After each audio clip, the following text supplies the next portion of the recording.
Okay, let me just say this first. If only Ariana Grande got skinnier, I wouldn't give a about this topic. But just within the last 2 award season, you and me, we both saw many celebrity with shocking transformation. And why I said shocking is because what I was looking at was not just skinny, was not just thin, and it definitely was not fit. But what I was looking at was architectural. Like, I can see their human skeleton through their designer gown. At that moment, I was like, you know what? Hold on a second. What is going on? And that's why I'm making this video today. But here's a very big disclaimer. If you think this video is about, hey, let's talk about Ariana Grande body, or like, hey, let's talk about women body, no, this is definitely not the video. I'm making this video in a like, you know what? I'm genuinely curious why women body standard change every years, and the whole skinny thing happening in the Hollywood right now, who profits from that? So if you're interested in the same topic, let's just get ching into something comfy, get yourself a snack, and let's go down the rabbit hole together. And I have to warn you, this is a very deep, dark, historically rich, pharmaceutically funded, philosophically disturbing rabbit hole. And here's one thing you need to know. This whole skinny thing isn't even about individual celebrities. It has history, it has money behind it, and it affects all of us whether we know this or not. So let's start at the beginning. Oh, and I have to say that there are gonna be no memes in this video because I'm being very serious today.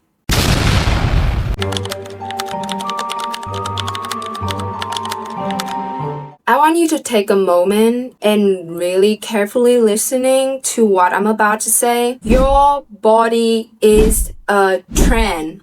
Yes, your body, not your personality, not your skill, your actual physical body. The shape of it, the side of it, has been treated like a fashion trend by powerful industry for over 100 years. Your body goes in and out of style just like wireless jean, curtain bags, Tiffany blue nails. But except for one thing, that you can't just donate your body to Goodwill when the trend changes. Let me give you the speedrun version of your body is a trend so you can have a bigger picture to look at. Okay, let's start at the 1950. Curvy was in. We have the icon Marilyn Monroe. Big hips, small waist, soft stomach, beautiful celebrated. And then comes the 1960s. Twiggy appears. She has enormous eyes, a tiny frame, and fashion lost its mind. Thin is suddenly the thing. Curves are out. The industry pivot. The 70s are sort of in between, so we get a tiny break. But then comes the 80s. The era of power shoulder, the aerobic tape, and the supermodel. Now you need to be tall and toned and curvy and strong. We have Cindy Crawford, Naomi Campbell, and these women are goddesses, like generously, but they are also 6 feet tall with a runway body. And suddenly that's what the magazine are telling everyone to look like. Just be 5'10" with a metabolism blessed by the universe. Easy. And then come the 1990s, and this is where things get dark. The 80s supermodel was actually too healthy for what the fashion industry wanted next. Like too much muscle, too much presence, too many curves. So the industry invented a new aesthetic, and they called it the heroin chic. The look, pale skin, dark under eye circle, justing collarbone, an almost malnourished hollow eye look that was literally styled to look like someone addicted to heroin. We have the queen of heroin chic, Kate Moss, who is famously quoted saying, "Nothing tastes as good as skinny feel." Yep, that quote alone went into the brains of an entire generation of young girls like a worm. And you know, the look spread fast, runway, magazine, music video. By the 1996, the Los Angeles Times was writing that the fashion industry has a nihilistic vision of beauty that glorifies drug addiction. And even President Bill Clinton, okay, I know he's not exactly a moral authority, but still, he said, "You do not need to glamorize addiction to sell clothes. The glorification of heroin is not creative, it's destructive, it's not beautiful, it's ugly, and this is not about art, it's about life and death." So On one hand, we had actual human being developing actual eating disorder and some of them dying. But on the other hand, the fashion industry kept going because it was profitable. The heroin chic faded when fashion photographer Davide Sorrenti died. And after that, we entered the early 2000s. This era was a little bit confusing because on one side you had Paris Hilton and the low-rise epidemic, which was the absolute war on human waste. But on the other side, we have Jennifer Lopez, Beyonce, you had curves being celebrated, at least in certain cultural spaces. And then how can we forget about the Kardashians? Say what you want about them, but in the 2010s, the Kardashians shifted what was considered an ideal body in mainstream Western media. Suddenly, the BBL was trending. Full lips, big hips, small waist, and a very particular hourglass that was honestly still surgically constructed and impossible for most humans, but the shape was different. Curves were marketable again. The body positivity movement also started gaining real ground in the 2010s. You see Lizzo, Ashley Graham, brands starting to use plus size models, and we saw many conversations about diet culture, about fat phobia, how the fashion industry had been lying to us for decades. It felt like something was actually changing. Then around 2022, 2023, something happened.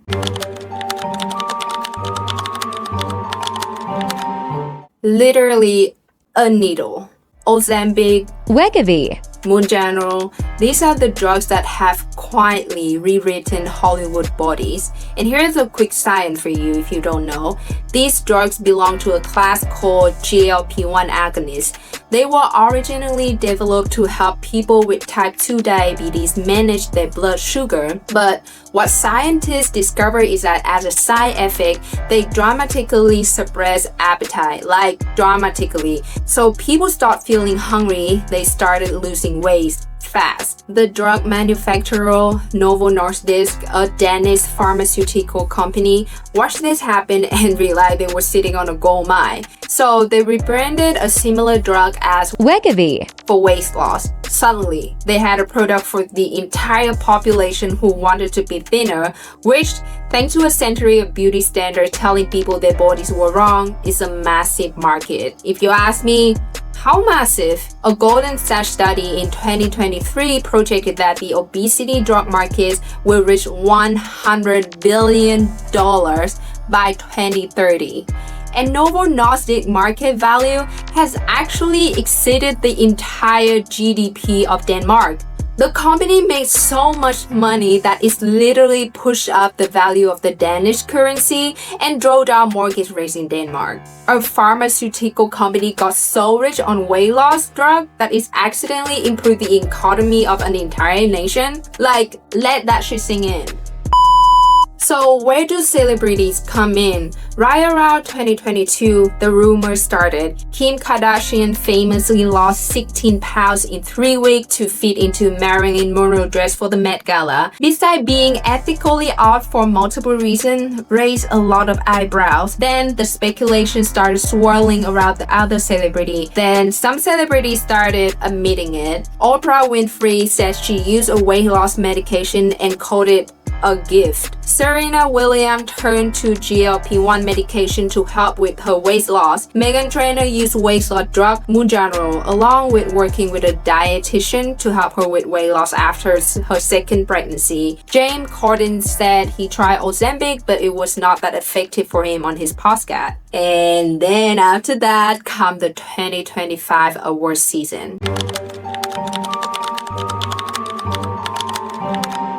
Cynthia Erivo, Ariana Grande, Demi Moore, Margot Robbie, Alexa Demi. The reaction from the internet was not, oh wow, body goal, but it was, are they okay? One plastic surgeon, Dr. Dennis Shrimp, looked at photo and said the lack of fat and loose skin on several actresses was a clear sign of GLP-1 medication use. He said about one star, the collarbones are very prominent with no visible fat. About other, he said, the subcutaneous fat that normally smooths out the bone is kind of lost, so it collapses. And you know what the cruel irony in this thing? In an industry that worships youth, these celebrities were chasing thinness with a drug that makes them look older. Research showed that somewhere between 25 and 40% of weight loss on the medication is lean muscle mass, not fat. So less muscle plus less facial fat means the face has no structure. The skin sags, the eyes sink, the jawline soften into jowl. Beverly Hills surgeon reported a massive shift in the standard size, with celebrity moving from a healthy size 4 or 6 down to size 0 or 2 at an alarming speed. And then they're coming to plastic surgeon to fix their faces. The irony is so thick you could cut it, except there's nothing left to cut because they have lost all the fat.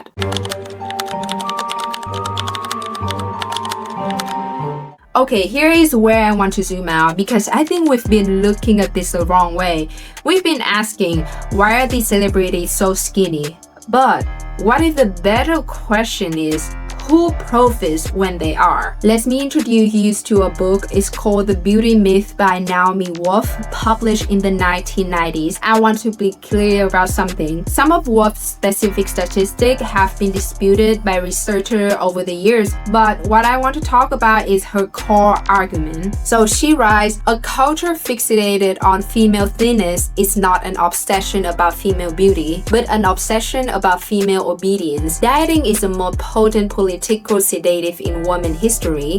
A quietly mad population is a tractable one. Her point is, as women gain power, the right to vote, to work, to own property, to be present in spaces previously closed to them, the pressure on their bodies increase proportionally. Because a woman who is obsessing over her calorie count, who is hungry, who is spending her mental energy on her weight, is a woman who has less bandwidth for everything else, for demanding better wages, for taking up space, and for wanting more. The industry that profits from female insecurity, the diet industry, the fashion industry, the beauty industry, the pharmaceutical industry, they don't create these standards out of nowhere. They engineer them. Because guess what? Insecure people buy things. Just think about the specific progression we just traced. So 1950, be curvy. They sell corsets and padded bras. The 1960s to 70s, be thin. Sell diet pills and cigarette brands. And yes, cigarette brands literally marketed their products to women as appetite suppressant. In 1980s, be muscular and thin, sell gym membership. 1990s, be hairy and chic thin. Well, actually in this era, they didn't sell anything because the aesthetic was about absent. But no, I'm sorry, they did sell things. I mean, the fashion industry sold the clothes that look good on that shape. The 2000 to 2010, be hourglass, sell waist trainer, BBL, but enhancing everything. And then 2020s, be bone chilling skinny, sell Ozempic at $1,000 a month. Do you notice something here? The beauty standard is always just out of reach. It's always either, oh, you do this or you do that. And there's always someone selling you the solution to the problem they created. Hollywood is not a neutral place. Let me just say that outright. It's an industry with money at stake, massive money. And the people making decisions have had a very specific ideas of what kinds of body deserve to be on screen. Actress after actress has come out with the same story. Jennifer Lawrence was told to lose weight for the Hunger Games. She refused. Jennifer Lopez was told by her ex-manager she was too fat and needed to change her body. She said no. And Hollywood mechanism is this. When celebrities show up thin on red carpets or in magazine or in movie, they are functioning as advertising, not for any single product necessarily, but for a standard of acceptable femininity that the industry around them profit for maintaining. One media analyst described it perfectly. For decades, whenever a star showed up 20 pounds lighter, Hollywood fed a story of grilled chicken and broccoli and grueling 4 a.m. workouts. It was a lie, but it was a useful lie. It's maintained the illusion that if you just had enough discipline, you could look like that too. Now with Ozempic, the lie has gotten harder to maintain because it's a needle, and needle costs money. And suddenly the discipline narrative falls apart when it's revealed to be $1,000 a month pharmaceutical. Okay, so what is all of this doing to us? Let's imagine you and me, we are watching the red carpet, we are scrolling through Instagram, we are watching TikTok, and we see these images. Our brain processes them. But here's the bad news for you. Our brain is really bad at distinguishing between aspirational and normal. It just sees what gets rewarded, what gets praised, what gets on the screen, and it starts to recalibrate what normal looks like. From 2020 to 2023, there was a 594% monthly increase in adolescent and young adults using drugs like Ozempic for weight loss, not for diabetes, because the cultural pressure to be thin has become so intense that teenagers are using diabetes medication to get there. And here's one thing that really gets me. There's a term online right now like Ozempic allegation. It's used sometimes as a joke and sometimes admiringly. People posting content say they want Ozempic allegation. They want to look like they are on it without fully processing what looking like you are on it actually means. It means looking like someone who has lost muscle mass equivalent to severe starvation. It means looking gaunt. It means looking older. It means looking like your face collapsing inward. And somehow this is aspirational. The body positivity movement spent a decade fighting for something different. Fighting to say your body as any size is not a failure. Fighting to get a size 14 on a magazine cover. Fighting to have actresses on screen who look like actual human. And in the space of 2 hour season, that progress has been visibly rolled back.